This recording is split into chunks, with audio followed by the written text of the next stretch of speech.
Death is about losing something, and life is about receiving something. When you pursue death, be it by the form of, by your choice of perversion, when you choose death, you choose to have something taken from you. In the pursuit of something else, it's an exchange. You lose something to gain something.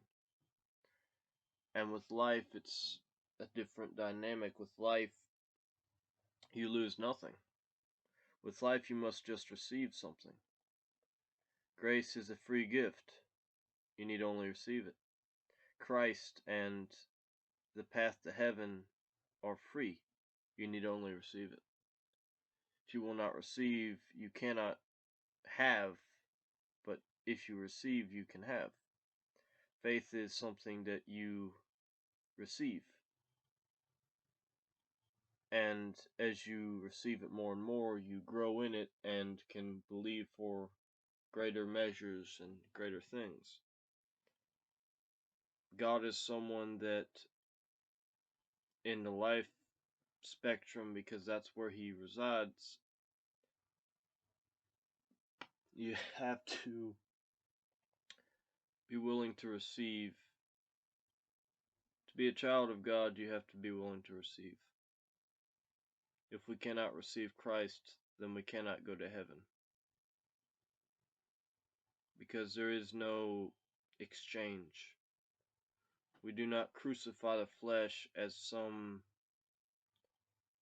exchange of resources. With death, it is always an exchange.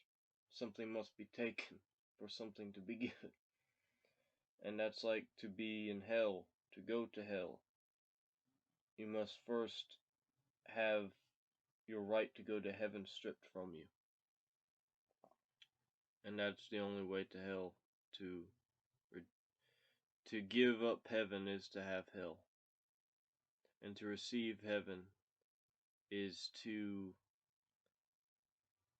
have such an abundance that hell will not be present. Because in these matters of death and life, we choose blessing, cursing, cursing, blessing,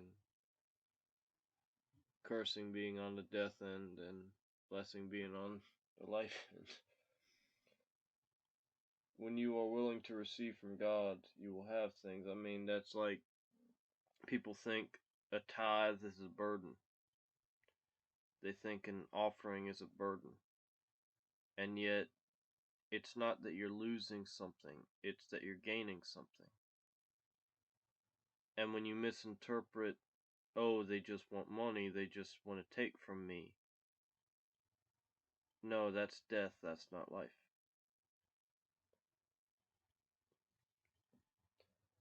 But with the tithe, it's saying you're willing to receive. When you are willing to tithe, you're saying, I'm willing to receive protection for my money.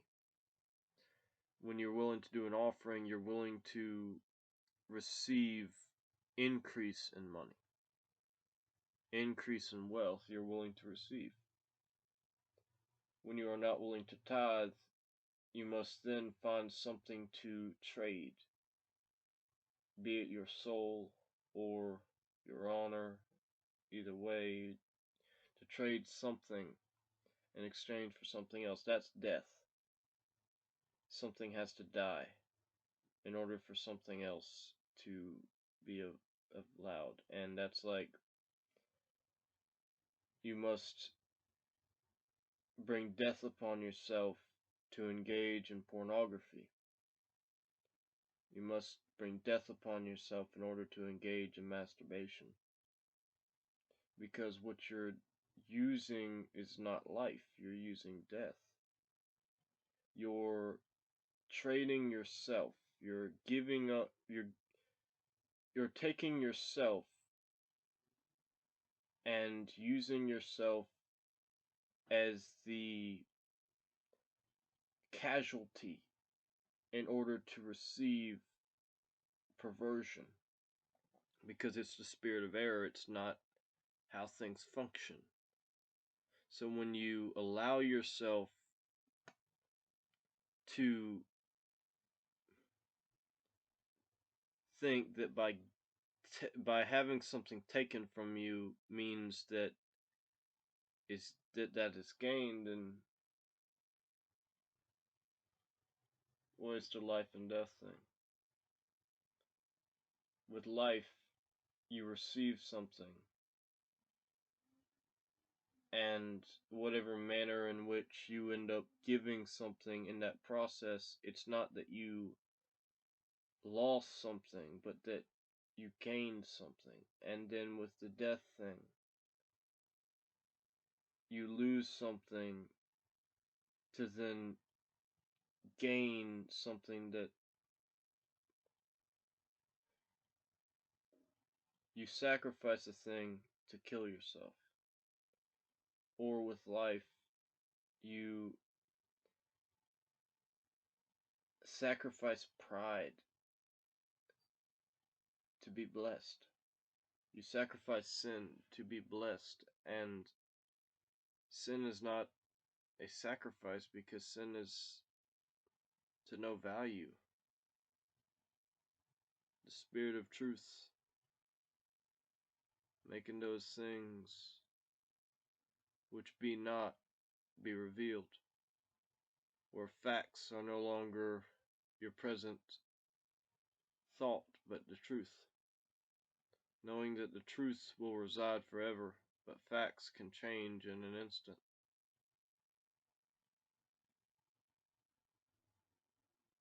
Because facts, while they're ever changing, God is not.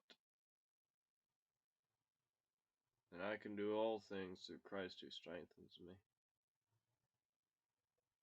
So why then would I dwell in death when I could be dwelling in life?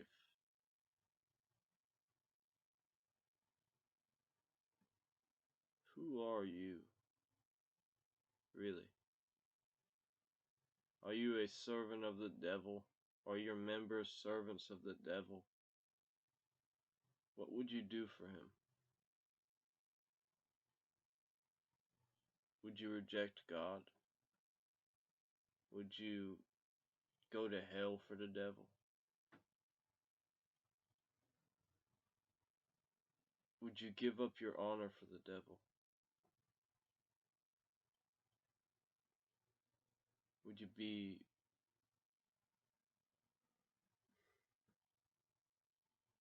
an obedient slave to your master, the father of lies?